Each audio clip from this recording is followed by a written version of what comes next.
안녕하세요. 생명과학부 박진환입니다. 제가 이런 자리가 별로 익숙하지가 않거든요. 그리고 제가 아는 학생도 별로 없고 제 팬클럽은 이런 모임을 별로 관심이 없습니다. 좀 전에 제가 우리 대학원생하고 피자를 시키고 이제 식사를 하는데 대학원생 한 명이 교수님 이항 대립이 뭡니까? 그래서 너 안 와도 되겠다. 굉장히 이 자리가 많았습니다. 제가 어제 이분 교수한테 유죄냐 무죄냐 이 말이 굉장히 부담이 되어서 제가 전화를 걸어서 또 법정에 산다는데 유죄냐 무죄냐 말해야 되냐 그랬더니 안 해도 된대요. 그래서 제가 좀 안심을 하고 이 자리에 섰습니다.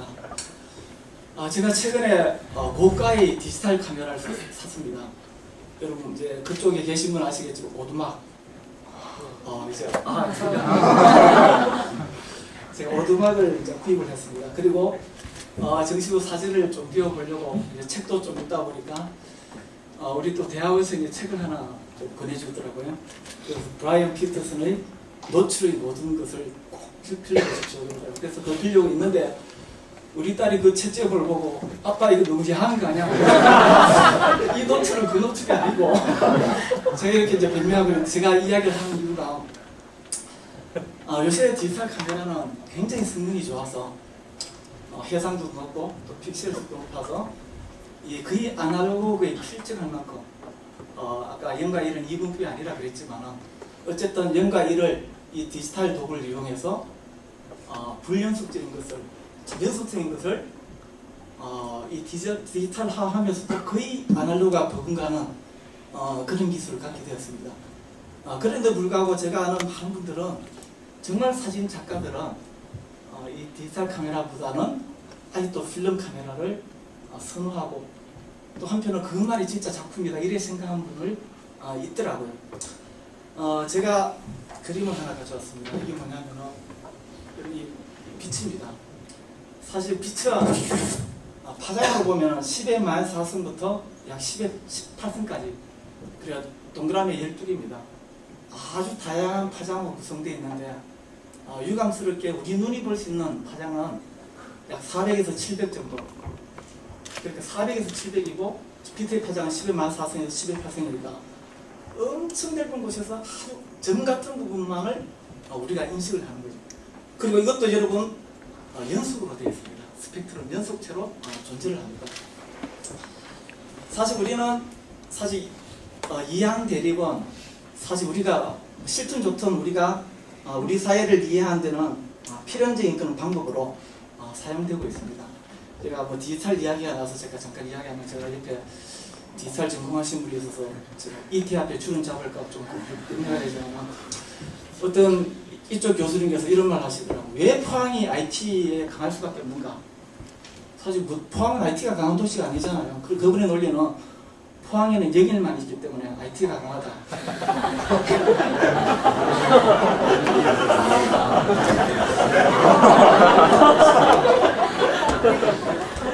그래서 저는 잘 안 웃어 하도 웃기지 않아요. 어쨌든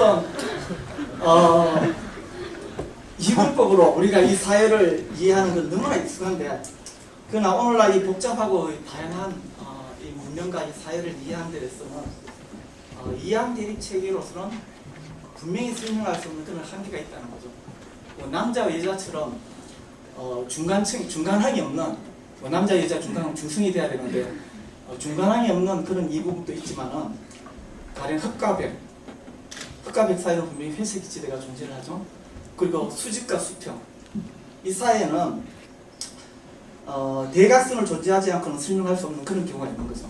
사실 우리가 관념론과 경험론을 하나 예를 들더라도 우리 플라톤의 관념은 우리는 동그라미나 삼각형 같은 이런 이제 개념들은 이미 우리 인간 정신에 내재되어 있다 보는 것이 플라톤의 관념론이고 경험론은 우리가 이런 도형을 경험을 통해서 보면서 완벽한 원은 아니지만은 원을 우리가 이제 설명할 수 있게 된다 하는 것이 바로 경험론입니다. 이 두 가지는 뭐 철학의 중요한 주제인데, 그런데 최근에 이 신경과학에서는 이 도형을 볼 때 어떻게 설명하냐면 우리 망막에 있는 많은 세포들은 어떤 세포들은 수직을 아주 아주 민감하게 반응하는 그런 세포가 있고, 어떤 세포는 수평을 인식하는 그런 세포가 있고, 어떤 세포는 이 대각선, 어떤 세포는 중심 형태와 또 그 배경만 인식하는 이런 것들이 복잡하게 작용하는 거라고 이야기하고 있습니다.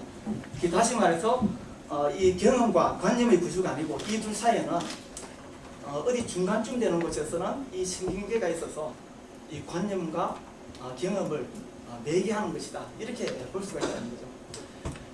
저는 이제 몇 가지 여러분들에게 이제 제 전공과 관련된 몇 가지 이양 대립에 대해서 사례를 설명하고, 왜 이것들이 이 사회를, 이 문화를 설명하는데 한계가 있는가. 물론 이것을 부정하는 것 같지만 한계가 있다는 것을 제가 말씀드리고, 그럼 여기에 대해서 우리가 어떠한 그 대안을 찾을 수 있는가에 대해서 좀 이야기해 보려고 합니다. 저는 알다시피 여러분 이제 기독교 세관을 가르치면서 기독교적 과학, 그래서 과학과 종교 이 관계를 이제 이야기하는데, 한때는 과학과 종교에서 종교가 우위를 점한 적도 있었지만은 데카르트 이후에 이제 과학이 종교의 우위를 점하고 이런 이제 이양 대립의 구조를 갖고 왔습니다. 그렇지만 이 종교와 과학에 대해서는 여러분 알다시피 과학이 종교를 만날 때 이런 책을 보면은 여러 가지 모델들을 설명하고 있죠. 이러면은 뭐 갈등 이론, 독립 이론, 또 통합 이론, 또 이에 말이 다르지만 조합 이론, 이런 많은 것들을 설명합니다. 과학과 종교를 설명할 때는 갈등 이론과 독립 이론은 이런 이양 대립을 인정하는 거죠, 각각을. 그렇지만은 어떤 면에서 우리가 통합 이론이라고 이야기하는 이것은 뭐냐면 이양 대립이 아닌 이 둘 사이의 조화와 균형을 강조하고 있습니다. 여러분 알다시피 아인슈타인은 이 둘 사이를 어떻게 설명했냐면, 종교가 없는 과학은 절름발이고 과학이 없는 종교는 장미인과 같다. 이 두 가지는 우리가 종교와 과학은 따로 대립적으로 생각해야 될 것이 아니라 이것을 우리가 통합해서 보는 것이 우리가 올바른 과학을 이해하는 것이다. 종교와 과학을 이해하게 되는 것이다. 이렇게 볼 수가 있습니다. 여러분 또 제가 또 창조와 진화라는 과목을 가르치고 있지 않습니까? 여러분 이 창조와 진화도 어떤 면에서 그 중요한 그 이양의 대립의 그런 구조 가운데 있는데, 사실 최근에 좀 많은 창조론자 가운데서 저는 뭐 진화를 인정하는 사람은 아니지만 많은 기독교에서 유신론적 진화론이라는 말을 표현을 합니다. 하나님이 창조를 인정하지만 오늘날 같은 다양한 종을 설명하기 위해서는 하나님께서는 이 진화의 메커니즘을 통해서 종의 다양성을 종을 다양하게 만드셨다. 그러니까 이것은 생명체, 모든 생명체가 무생물도 우연히 만들어졌다는 것이 아니라 하나님께 이 생명을 만드시고, 이 생명의 다양한 것은 여기서 제가 말하는 것은 대진화, 소진화, 이건 좀 말이 좀 오랜 시간이 필요하지만 하여튼 이런 유신론적 진화를 통해서 이 둘 사이의 그 대립을 극복해 보려고 하는 그런 시도도 있는 것을 여러분 알 수 있습니다. 이런 물리학에서는 하이젠베르그의 불확정술로 되는 이 양자역학과 뉴턴의 역학은 하나는 미시세계를 다루고 하나는 거시세계를 다루고, 근데 이 둘은 뉴턴의 역학은 미시세계에서 적용될 수가 없고 양자역학은 거시세계에서 적용될 수 없는 그런 한계를 가지고 있습니다. 이 말은 무슨 말이냐면, 서로 상극의 관계를 가진 이 이양 대립의 체계로서 하나의 세계를 이해하는 것, 설명하는 것 자체가 역설이고 모순이라는 것을 이야기하는 거죠. 우리 인간을 설명할 때도 어떤 사람은 유전자 결정을 주장합니다. 유전자에서 인간은 이미 결정되어진 존재다. 그렇지만 어떤 사람은 인간은 유전자에서 결정되어지기보다는 이 환경에서 결정되어진다. 사실 우리 인간은 이 양자의 영향을 다 받거든요. 여러분 일란성 쌍둥이도 남쪽과 북한에서 한 20년 정도 떨어져서 만나면은 외모와 생각과 체형과 완전히 달라집니다. 유전자는 동등하지만. 그렇지만 서로 다른 유전자를 가지고 있는 부부지간은 정말 사랑이 깊어지면은 우리 부부처럼 많이 닮아집니다. 집 사람의 손해를 많이 보겠지만 많이 닮아집니다. 어느 한 가지 가지고 설명할 수 없다는 걸 이야기하고 있습니다. 제가 전공하고 있는 생명과 물질의 세계도 마찬가지입니다. 현대 생물학이 발달되면서 바이러스의 존재가 밝혀지면서 많은 과학자들은 과연 생명이 뭔가에 대해서 많은 혼란에 빠지게 되었습니다. 여러분 알다시피 바이러스는 단백질과 DNA로 순수한 물질로 되어 있거든요. 그러니까 물질입니다. 그런데 이것이 살아있는 세포 안에 들어가면 물질인 바이러스가 생명체로 바뀌게 됩니다. 이 물질과 생명 사이에 개념이 없어진 거죠. 여러분 이 생명 현상을 이야기하는 가장 기본 단위는 이 세포입니다. 아시죠, 그죠? 이 정도면 여러분 IQ가 몸무게보다 조금만 더 많이 나가도 알 수 있는 건데, 어쨌든 모든 생명의 단위는 이 세포인데, 여러분 살아있다는 거하고 예를 들어서 여러분 살아있는 사람하고 죽은 사람하고는 적어도 세포 레벨에서는 차이가 없습니다. 무슨 말이냐면 죽은 사람도 손톱이 자라고요, 머리카락이 자랍니다. 다시 말하면 세포가 성장한다는 거죠.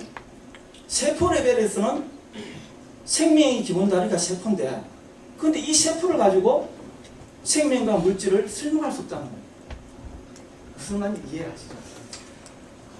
그러니까 이 생명도, 생명과 물질의 이런 이양 대립도 우리는 이 이분포도 설명할 수 없고, 그런데 우리 인간은 이런 연속성을 어떤 양극단을 이용해서 이분포로 설명하는 것이 굉장히 익숙해져 있습니다. 그렇지만 그것이 다가 아니고 이 이양 대립을 통해서, 그렇지만 양극단으로 시작됐지만 이것들을 갈등을 해소하려고 하는 그런 방향으로 나아간다는 거죠. 제가 최근에 읽은 책 중에 방학 중에 이혜령 선생님의 그런 지성에서 영성으로 책을 읽었는데, 일주일도 안 됐는데 계속 조수안에서 문자가 오더라고요. 예약되어 있으니까 반납바랍니다. 10통을 받았습니다. 그래서 우리 학생들이 열심히 읽구나. 근데 이혜령 씨가 쓴 칼럼 중에 중간항의 문화라는 그런 칼럼이 있습니다. 여기서 어떤 걸 다루고 있냐면은, 이 서구 사회는 이 주먹과 보, 손바닥의 그 이분법으로 되어 있다는 거죠. 그런데 주먹과 보로 이분법화 되어 있는 것은 뭐냐면은 갈등과 항상 이 손바닥 이걸 이기게 되니까요, 그죠? 그래서 그분은 가해가 필요하다는 거죠. 이 갈등을 해소하기 위해서. 여러분, 가해라는 존재는 반은 열렸고 반은 닫혀 있는 주먹과 보의 중간항이라 볼 수 있는데, 이 가해가 있음으로써 주먹은 가해를 이기지만은 가해는 보자기를 이기게 되고, 또 보자기는 주먹을 이기게 됨으로써 이런 갈등 구조가 해결될 수 있다는 거예요. 사실 우리 사회에서 이런 이양 대립 가운데서 우리가 이거 중간항을 인식하게 될 때 많은 갈등 구조가 해결될 수 있다는 걸 이야기하고 있습니다. 이분이 또 지은 책 중에 여러분 디지로그라는 책이 있죠. 디지털과 아날로그의 합성어입니다. 이 보면 이런 말이 있습니다. 우리 한국 사람은 이 모순과 대립을 융화하는 데는 굉장히 탁월한 그런 한국의 의식을 가지고 있다는 거죠. 여러분 데카르트 이분적 사고는 항상 올라가고 내려가고 더 가고 나가고 이런 이분적 사고인데, 한국의 언어에는 올라갈 둥 말둥, 할둥 말둥, 들락말락, 들락달락, 보일락말락, 먹는 둥 마는 둥, 이런 표현을 통해서 이양 대립의 구도를 벗어나서 이 두 가지 모두를 한꺼번에 표현해주는 이런 것들이 한국 사람이 가지고 있는 서구인들이 가질 수 없는 그런 이제 장점이라 이렇게 표현합니다. 그런데 우리는 교육을 통해서 항상 O냐 X의 그런 양자 선택을 우리는 강조받는 그런 시험에 익숙해져 있습니다. 그래서 이 O가 X를 선택하게 되면은 그 사이에 중간항이 있다는 거, 그리고 세상 모든 일에는 O만 X만 존재하고 그 가운데는 없는 것이다. 그렇게 생각할 수 있습니다. 그렇지만 우리가 살고 있는 이 세상은 너무나 다원화된 사회이기 때문에 이 복잡한 인과관계를 O나 X만으로 설명할 수 있다는 거예요. 그렇기 때문에 저는 이양 대립은 유죄나 무죄의 개념이 아니라 우리 사회는 이양 대립, 0과 1 같은 디지털로만은 설명할 수 없는 이런 중간지대가 있다는 거죠. 이런 회색지대가 있다는 것을 이야기하고 싶습니다. 그리고 경우에 따라서는 여러분 양극단을 이야기하면 굉장히 속된 말로 뽀대가 납니다. 그렇지만 이 중간항을 이야기하면 굉장히 비겁하고 또 변절자 같고 또 회색 같은 그런 그 느낌도 들지만은, 사실 경우에 따라서 우리는 이 중간에 쓸 수 있는 그런 용기도 필요하다고 생각이 듭니다. 이양 대립이 아니라 흔히 말하는 과외로 표현되는 이 중간항이 존재될 때 우리 사회가 안정화되고 또 갈등은 균형과 조화 속에서 많은 해결의 여지를 갖게 되지 않을까, 그렇게 생각을 해봅니다. 감사합니다.